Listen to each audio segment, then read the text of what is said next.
Celtic Women is tans in Suid-Afrika as deel van hulle Destiny Wêreldtoer. Hulle sal by Monte Casino in Carnival City optree en ek het met die 4 Ierse sterre by Monte Casino in Johannesburg gesels.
Forgot your name. Stay with me and be mine, my love. Spare my heart the pain.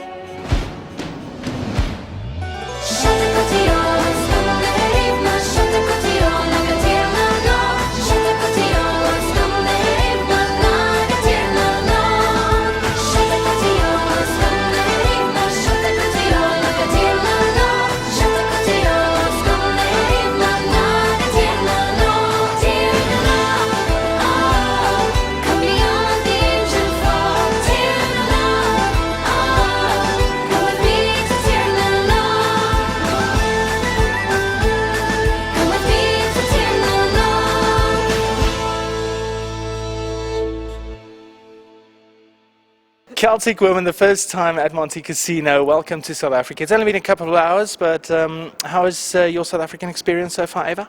Amazing, yeah. The sun is shining, so we're delighted. And it's actually, we're pretty much on the same time zone. We're only losing an hour, so we're not jet lagged, which is a great thing. And we had a very nice, pleasant flight over here, so we're really excited. Seems like the weather also changes wherever Celtic Women goes. I mean, last night we had some cold weather, and it is supposed to be hot now, but the wind is blowing, and it's a cold wind.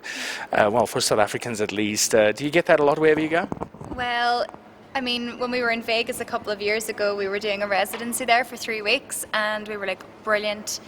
Desert, Vegas, it's going to be hot, and we got there and it snowed. So normally where we go, we always bring the Irish weather with us, but sure. Does touring ever get boring? Does it reach that point where you get tired of packing a suitcase, getting on a jet plane, and literally living from stage to stage? Susan? No, I don't think there's ever time to get bored. And to be honest, like, this is very exciting for us coming to South Africa, coming to Johannesburg. We spend a lot of time in the States. That's kind of our predominantly where we spend our time. But it's very exciting for us then when we get to go further afield, such as places like this. So no, we actually find it very exciting. The more places we go to, the better. Tell us about the Destiny show that you guys will be performing and the tour thus far. How's it going, Tara? Well, this is actually going to be my debut performance with Celtic Women, so I haven't actually been performing in Destiny with the girls before, but it's very exciting to have my first performance here in South Africa in the Monte Casino. Well, there's a lot of work that goes on behind the scenes, and even before we all get together, everybody does their own individual practice, and there's a lot of people involved. We've percussionists, drummers, and we've singers, the choir members, we've dancers, and goodness, there's so much going on. What else is there? There's Crew guys. crews, Yeah, all so the it's a time. big gang of us have to fly all the way over to make the show happen. I'd like an individual answer from everyone on the next one. What is it about the Irish music that it seems to resonate wherever you guys go? No matter what culture you're performing to, it does seem to hit and strike a note in the hearts of everyone you sing to. Ava, let's start with you, and we can pass the mic on. Okay. I think that Irish music is very unique, and people really it resonates with people because we're storytellers, you know, and with every song that we sing, we really tell a story. And I think no matter where you're from, that story hits home with people. It's also very primal and very percussive. So without even, if you've never heard it before, you'll still end up tapping your toe and leaving feeling like you know a little bit more about it. I think, well, as an instrumentalist, it's really the melodies that call out to me, and I think there's some beautiful Irish airs, and then obviously the lyrics and all the stories as well, but just even the melodies are so pure and so beautiful that I think that's very unique to the Irish music, which I love. Personally, I think music is a universal language anyway, and I think no matter where you go, you know, whatever you're feeling, I think music can, you know, if you're having a really bad day, it can bring you around. And I think, like Ava said, as Irish people, we have a great way of telling a good story, and I think people just like that, and they like, you know, the melodies, the Irish melodies. But I also think, you know, Irish music is accessible because no matter where you're from, if you get up, you could be like a builder down the road, or you could be your granny sitting in a chair, and everybody would get up to sing a song. And that's what we all love about being Irish, is that like it's for everybody, you know. Yeah. I think it's all been said, but I think as well with Ireland, it's such a small country, but it's managed to spread itself to every corner of the globe, and you know no matter where you go, there's Irish people with Irish ancestors, and with history, it's really spread itself throughout the world. So I think people can connect to their heritage as well through our music, from wherever they are in the world. Ava, you and Tara are the newest members in the group. Is it difficult clicking into an already set structure like Celtic Woman? Well, it makes it so easy because the girls are just so welcoming, and from the minute that I joined anyway, I just felt like I was being welcomed into a family, and there's so many people behind the scenes, and every single person kind of made sure that I was okay and held my hand quite literally at times, and just made it so easy. So, you know, it's the group that really is so open and accepting to new people, and that really was very helpful for me. Yeah, well, I feel exactly the same.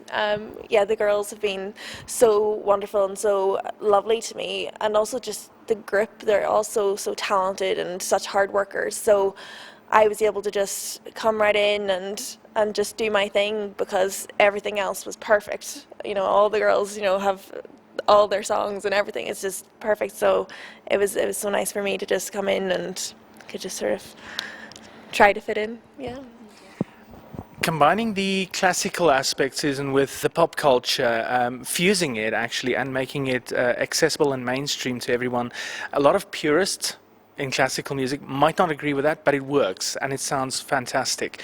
What's the process when you guys approach a song to add that fusion to it and make it a signature Celtic Woman song?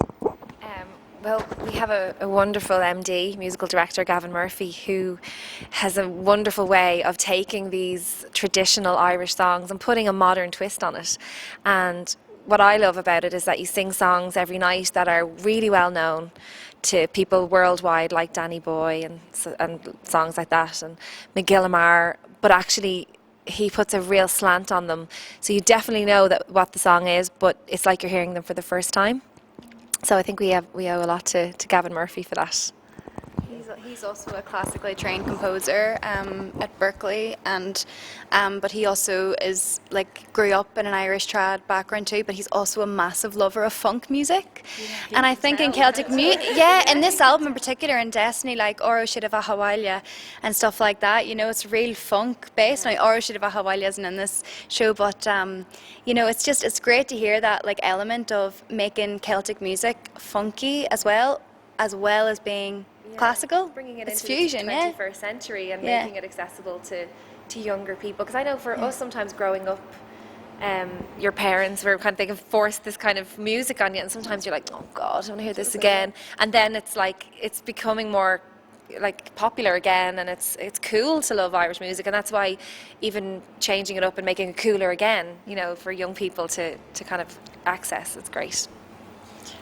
While you guys are performing on stage, everyone has their own way of connecting with the crowd. Ava, when we spoke, you mentioned that you do look into their eyes, especially on a song like Danny Boy. How do you connect with the crowd that's in front of you, especially in a smaller theatre like Monte Casino, as opposed to something huge like the O2 Arena? I think it's nice when it's a smaller crowd as well, like a smaller venue, because it is more intimate. A lot of the songs are quite intimate, like we do a version of Danny Boy, it's just the piano and the fiddle and 3 vocals, and it's a very intimate moment and it's very special.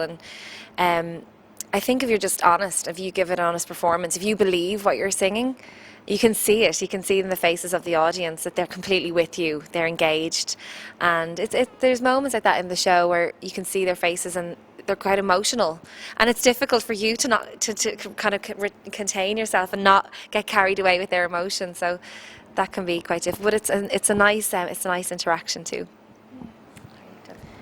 I think in the modern world, music has got carried away with itself, and you know, a lot of it's computer generated, and it does lack emotion. You know, it's just like demonstrating emotion or gesturing emotion. And I think for all of us, we definitely are believers in if you sing from the heart, then that's the best way to communicate. And I think that's also part of being Irish too, is like singing from the heart. There's a great Seamus Heaney quote, who was an Irish author, and he once said, "Sing yourself to where the singing comes from," meaning sing yourself to inside. And I think that's why, you know, we like singing the songs that we do. Well, let's see. So we're going to have to find out tonight how I sort of interact with the audience, because I don't know. We don't know what's going to go down yet. Yeah. But I suppose my numbers will be quite energetic, so hopefully I'll get the audience sort of clapping along, yeah, enjoying themselves, and yeah, hopefully they'll enjoy it, and I'll just get them involved in the music and, you know, the liveliness of it all.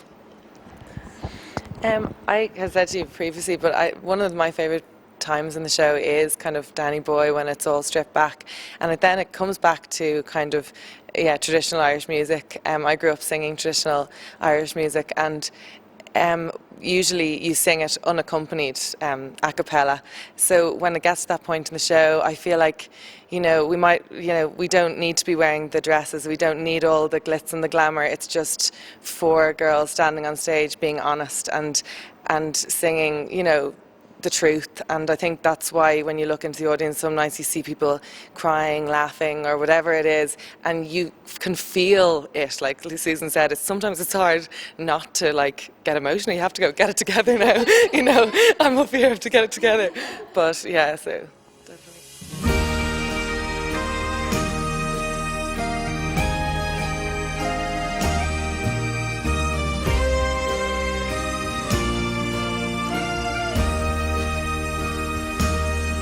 Don't walk in front of me. I was not born to follow. Don't walk behind me.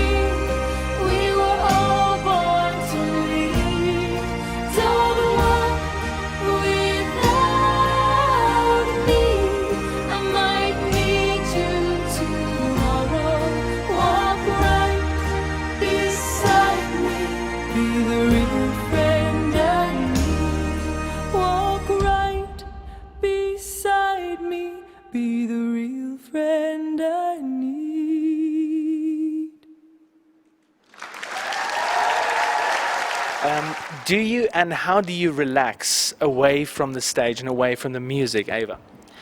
Away from the stage, I walk my dog. What else do I do?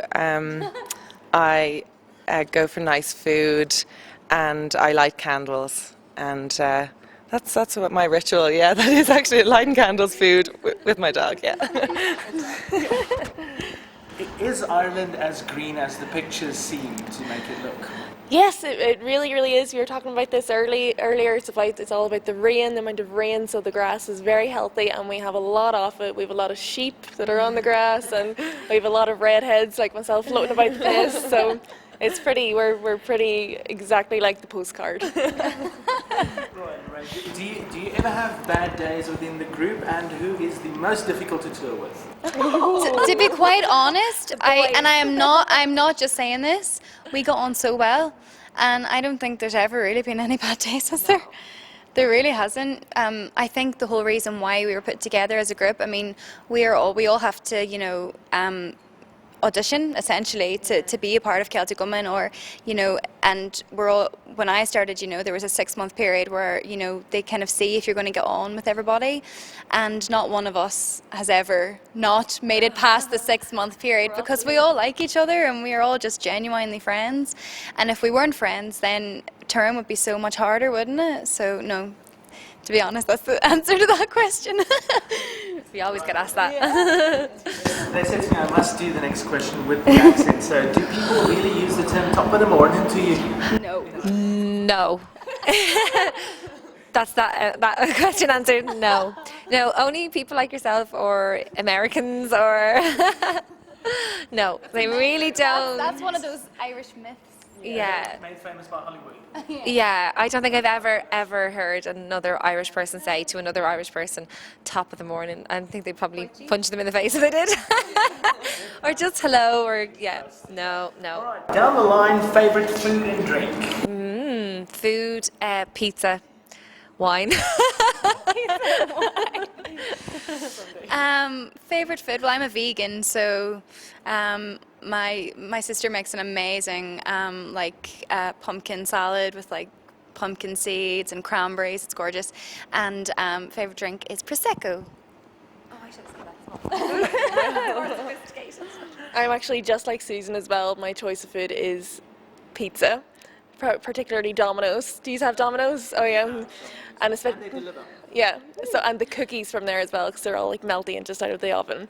And then my favorite drink, probably like cookie milkshake or something like that. It's all the very healthy things. My favourite food is probably Thai green curry. I love Asian food, absolutely love it. And my favourite drink is coffee. It's a very nice Asian place. Is there? Oh, fab. Thai restaurant actually. So. Oh, we had curry for lunch already, but yeah, maybe for dinner. Also, just on a personal note, if I can just get to my page actually. Susan, you have an acting background, stage acting. To what extent has that helped you also with your shows with Celtic Woman? Well, actually, when I came into Celtic Woman, it was very different. I actually found it quite hard because I'd always played characters. I'd always pretending to be somebody else. So when I came into Celtic Woman, it was the first time ever really that I was just on stage singing as myself, as Susan, and I actually found that really hard. I didn't quite know what to do.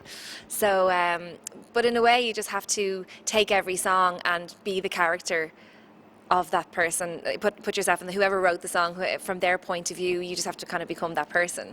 I actually found speaking on stage more difficult than singing, because when it came to the moments where I had to interact or talk, I've gotten better at it. I think I'm grand now, but when I first started I was a nervous wreck. Like, I wouldn't talk, I'd just say someone else talk. But yeah, so it was actually more difficult than I thought to kind of go the other way around. Ray, you're from a very musical and cultural town. Do I pronounce it correctly? It's Derry? Yeah, Derry, yeah, that's right. Yeah. Great. Tell us about growing up there and that influence that gave you. I mean, you also excelled very quickly in music. Yeah, I mean, Derry itself it's such a small place. It's only 100,000 people, but in that little, close proximity, pretty much every other person you meet is a musician, and it's just, I don't know why it's so musical, there just must be something in the water. But my dad was a bass player and my granny was a singer and my sister was a fiddler, so it's always been around me, I guess. But yeah, no, my first professional gig, I won BBC Talent competition when I was 15, and I got to do an opera and record it with Sony Classical in Abbey Road, so that was a pretty cool first experience. Just gave me the bug for it really, and I knew then that was what I wanted to do, and I'm very grateful for my upbringing and being from Derry for that. Abbey Road will do that to you. Oh, I was just like, I can't believe I'm in Abbey Road. It was ridiculous. Have you seen the meme where a zebra is walking over the Beatles? No, I haven't seen that. That's brilliant. Google it. It's a complete reverse. It was probably me dressed up as a zebra. Tara, you led an orchestra at the age of 17. Yes, I wonder which orchestra that was. The NEEL. Oh yeah, the Northeast Education and Library Board. There we go. Yes, so I actually was very lucky. Growing up, there were orchestras to be part of. So there was a junior, intermediate, and senior. I think I actually got to lead all of them on my way up, and it's great opportunity to just develop as a violinist in all genres. We play classical music, we play movie music, and then that led on to I led the Ulster Youth Orchestra then a few years after that, which was very a big moment for me because I'd been part of the orchestra for 7 years, and originally I'd been at the very back of the violin section, just hiding, bluffing a lot, not able to play anything, and then it was a great achievement for me then to become leader of the orchestras. So. And Ava, I mean, your trip to Celtic Women, we spoke about that as well. Sorry. Yeah. No worries whatsoever. Go on. It's not my microphone. No. Okay, I think it's Don't worry okay. about that. But it took you from human rights to Vietnam, but all the while you didn't lose touch with your musical side as well. Yeah, no, it's always, both have gone hand in hand always, and so when I went to university I always kept up the singing as well. I sang in a group called Anuna, actually Tara did as well, and every time I was home from college or on the weekends I'd do concerts with them and stuff like that just to keep up the singing, and I was writing as well at the same time, but it was always very important to keep the human rights and the singing going hand in hand. Yeah, so they've always both been very important. Ladies, looking forward to Celtic Women this weekend in South Africa, and once again, welcome to South Africa, and all the best with the shows here, and the one show in Boksburg as well, which will be on Sunday. Is it correct, on Sunday? At Carnival City. So thank you for your time. Thanks so much. And Lovely talking to you. really, I won't say top of the morning anymore, I promise. I won't. Say, I we'll won't. teach you something. Say, how's a boyji? Hozaboyji. How's a boyji? What does that mean? B-O-U-T. How's Yeah. a boyji? Hozaboyji. They said that where it's from. Yeah, I'll How's it remember that going? one. That's How's what it they going? say. How's it going? We'd say that either, yeah. Either one, depends where you're Well, from. whenever someone will say to me top of the morning, I'm going to counter with that one. So. How's How's a about you? boyji?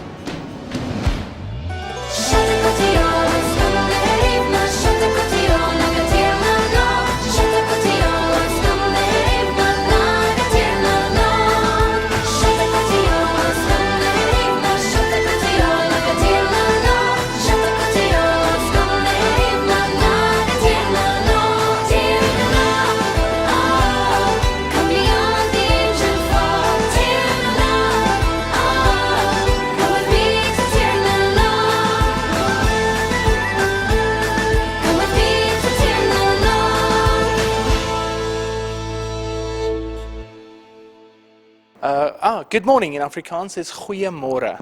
Goeiemorgen. There we go. And they got the going down as It's well. like similar to Irish because we do that too. Goeiemorgen. And goodbye would be tot ziens. Tot ziens. Tot ziens. So it's goeiemorgen and tot ziens. Goeiemorgen. Tot ziens. Yeah. Tot ziens.